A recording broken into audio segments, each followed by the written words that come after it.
Bonjour, alors dans ce qui va suivre, on va parler de la rubéole. Ce n'est pas le cours le plus important dans les maladies infectieuses.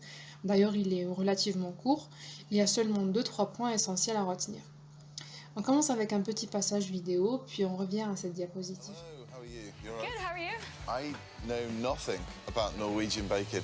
Okay. So what I'm after are several things that represent Norwegian bacon. Sure. What sort of things have you got? So I can help you out with that.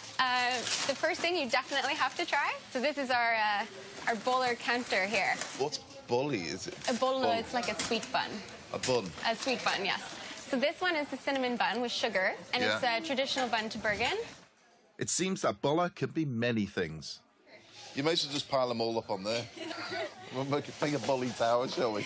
This one with the coconut is called the skolabolla, and it's the most popular one with all of the kids. Yeah. And you see them come in after school, and they're yelling bolla, and their parents are dragging them over to the counter. Voilà, donc à partir du mot rubéole, on retient la partie béole, ou bolle, si on le déforme un peu. Ça nous fera penser à la skolabolle que les enfants adorent. Et justement, c'est une maladie virale de la deuxième enfance, essentiellement très bénigne. Elle peut être éruptive ou inapparente.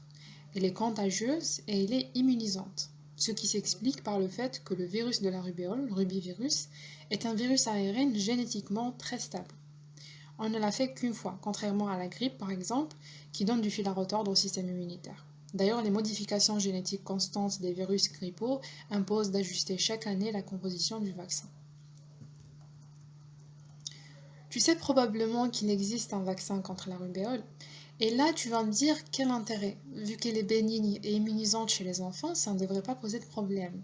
Mais il se trouve que dans le cas où une femme est échappée à la maladie dans son enfance ou qu'elle ne soit pas vaccinée, et qu'elle décide de faire une grossesse, il y aura un grand danger pour son fœtus. Ce qu'on n'a pas dit dans la contagiosité, c'est que la contamination qui est directe peut être respiratoire, mais aussi transplacentaire. Le virus va s'attaquer au fœtus dans notre cas, et avec son effet tératogène durant le premier trimestre, va donner la rubéole congénitale, qui est différente de la rubéole commune. Elle fait toute la gravité de cette maladie par ailleurs bénigne, et tout l'intérêt justement de la vaccination. On va ajouter à notre définition redoutable pendant la grossesse. Et justement, en prévention, quand un cas est déclaré dans le milieu du travail, par exemple pour des infirmières puéricultrices, il est impératif d'informer les femmes en âge de procréer et aussi d'accorder à la femme enceinte non immunisée, vérifiée par une sérologie négative, une autorisation d'absence n'excédant pas le début du 4e mois de grossesse. On a dit qu'il y avait un danger durant le premier trimestre, donc ça ne doit pas excéder le 4e mois. La prévention à titre collectif, par contre, elle est assurée par le programme élargi de vaccination chez l'enfant qui a pour but de faire disparaître la circulation du virus. En Algérie, on a le vaccin combiné contre la rougeole, la rubéole et les oreillons qui est fait à 12 et 18 mois.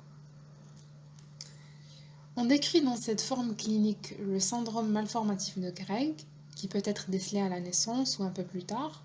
L'œil, l'oreille, le cœur et le système nerveux central sont les organes électivement atteints. Ce sont des malformations qui exigent souvent des traitements coûteux. Et on parle de rubéole congénitale évolutive devant une infection virale chronique généralisée. La présence du virus dans les viscères et le pharynx rend le nouveau-né très contagieux pendant environ 6 mois. Là aussi, il y aura des malformations. Elles sont généralement constatées dès la naissance, en plus des lésions pluriviscérales évolutives qui peuvent régresser ou laisser à leur tour des séquelles. Souvent, ce sont des maladies dont l'enfant va souffrir toute sa vie. Le pronostic lointain, il est réservé, surtout pour ce qui concerne l'avenir psychomoteur. Pour ce qui est du côté épidémiologique, on retiendra que le réservoir naturel est strictement humain, vous le voyez sur cette diapositive. Quant à la physiopathologie de la maladie, on commence avec la pénétration rhinopharyngée du virus, dans le cas d'une rubéole acquise, suite à une contamination respiratoire évidemment, puis une période d'incubation de 16 jours en moyenne. Le virus reste dans le sang pendant 8 jours, avant le début de l'éruption, et disparaît avec la disparition de celle-ci. Le système immunitaire réagit en produisant des IgM présents dès le début de l'éruption. Ils vont persister 3 mois, puis seront relayés par les IgG. Là, c'est classique. On avait dit au début que c'est une maladie immunisante, donc là on va se répéter, l'immunité résiduelle elle est évidemment définitive et les contacts ultérieurs n'entraînent donc pas de virémie ni de symptomatologie.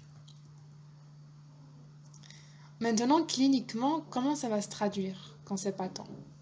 Eh bien, à la phase d'invasion, l'enfant aura une légère fièvre en dessous de 39, des adénopathies caractéristiques par leur localisation rétro-auriculaire, cervicale postérieure et surtout sous-occipitale. Elles sont petites, indolores, peuvent persister plusieurs semaines. Pour t'en rappeler, tu peux faire le lien avec toujours la partie bolle de rubéole ou alors la partie rub dans la phrase rub some perfume oil. It often comes in rollable bottles. Là encore proche dans la prononciation avec rollable. Et parmi les endroits privilégiés pour mettre ces parfums, on a la région cervicale, voilà, ça devrait t'aider. On arrive à la phase d'état, là on aura principalement l'éruption cutanée, et encore, elle est inconstante. La fièvre disparaît à son apparition, moins fréquent sont l'apparition d'un énanthème, une conjonctivite, un coryza discret ou une splénomégalie modérée. Donc grosso modo, ça reste bénin. Alors,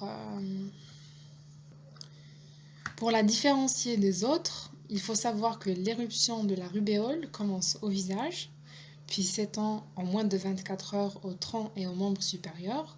Au premier jour, elle est d'aspect morbilliforme, avec des éléments maculo-papuleux, notamment au niveau du visage. Au deuxième jour, elles vont devenir scarlatiniformes. Au troisième jour, tout disparaît sans laisser de séquelles. Contrairement à la varicelle par exemple, qui laisse des taches achromiques indélébiles. Suite à cette infection virale aiguë, il peut y avoir des complications, parmi lesquelles on décrit des polyarthrites, beaucoup plus chez les adolescents et chez les femmes.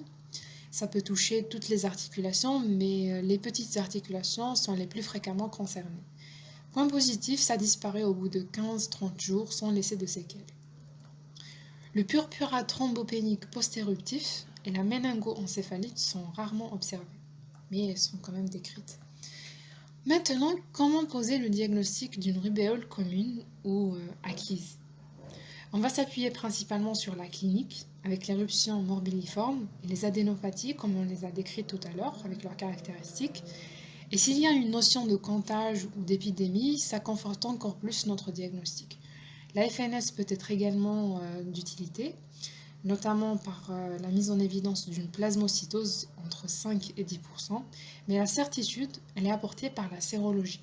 En mettant en évidence la séroconversion, pour une interprétation correcte, il faut avoir 2 prélèvements à 10 jours d'intervalle. Le diagnostic de la rubéole congénitale, il est souvent évident par le tableau malformatif et l'interrogatoire. Dans le cas d'une rubéole néonatale isolée, là le diagnostic est étayé par l'isolement du virus chez le nouveau-né, la présence d'IgM spécifique à la naissance ou d'une sérologie positive au-delà du 6e mois. On termine avec le diagnostic différentiel. Pour la rubéole commune, on doit écarter une rougeole, une scarlatine, une roséole, une mononucléose infectieuse et une éventuelle allergie médicamenteuse. J'ai mis à côté les éléments en faveur de chaque diagnostic. Pour la rubéole congénitale, sont à discuter les autres infections à germes tératogènes, dont la toxoplasmose, l'herpès virus et l'infection à CMV. Et on se quitte sur quelques QCM types. Merci.